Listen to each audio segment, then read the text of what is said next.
Fartlek is, I found to be a really useful way of training for various circumstances. You can use it for an easy sort of recovery type session after you've done a really hard interval session, or you can use it for a hard training session or a hill session.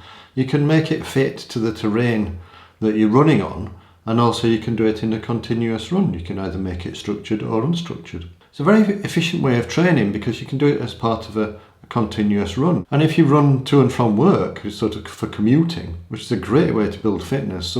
Probably the fittest I've ever been was when I used to run to and from work in Edinburgh. I used to use lampposts. I used to do what I call a lamppost fartlek. So I'd do 3 lampposts hard, 3 lampposts easy, 3 hard, 2 easy, 3 hard, 1 easy, and then I'd step up to doing 4 lampposts hard. And other ways you can use it in that sort of unstructured ways, you could do Strava segments. If you like to try and get PBs on Strava segments, you can pick an area with a few segments, or set up some segments for yourself, jog between the start points, sprint up short efforts, and run sort of hard tempo up long climbs or long segments. And in that way, if you do that session regularly, then you can see your improvement. It's a great way to measure your improvement as you build your fitness in this sort of nice, efficient and unstructured way. Nowadays, I quite often prescribe a workout that I found in Charlie Spedding's book, From Last to First. You've probably heard me talk about it before if you follow this channel,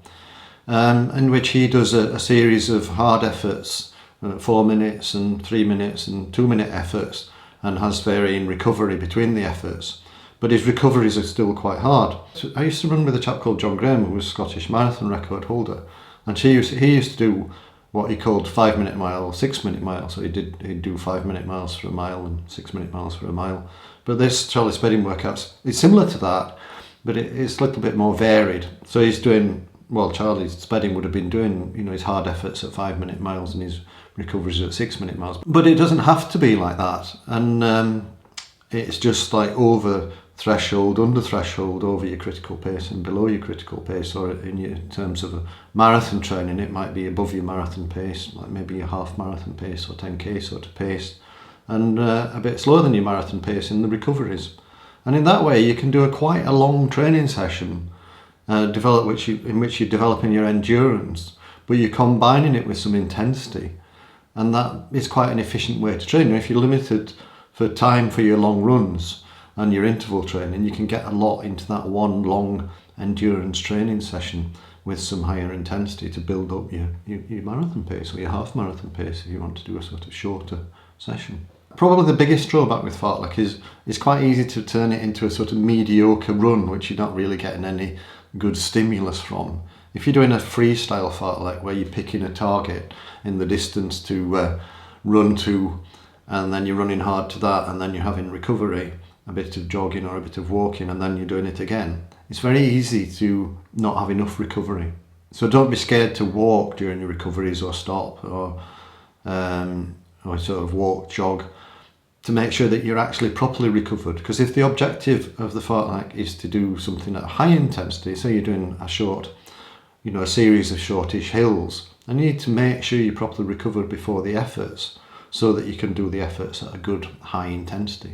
If you're doing that session that I talked about, this Charlie Spedding session, well, your recoveries are sort of set because you're doing them at a slightly high intensity, and that's like an over-under type session, in which case it's only really partial recovery. And I mentioned recovery earlier on, and actually it's been shown that doing some faster running is a good way to recover from a high intensity interval training session.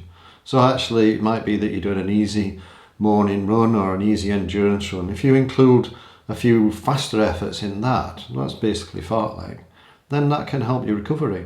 That might be something worth trying for you. Obviously it's not going to work for everybody, like most things. Some things work for some people and some things work for others, but it's worth a try, so see whether it works for you. So as you can imagine, there are infinite ways of doing fartlek training, and it's only limited by your imagination.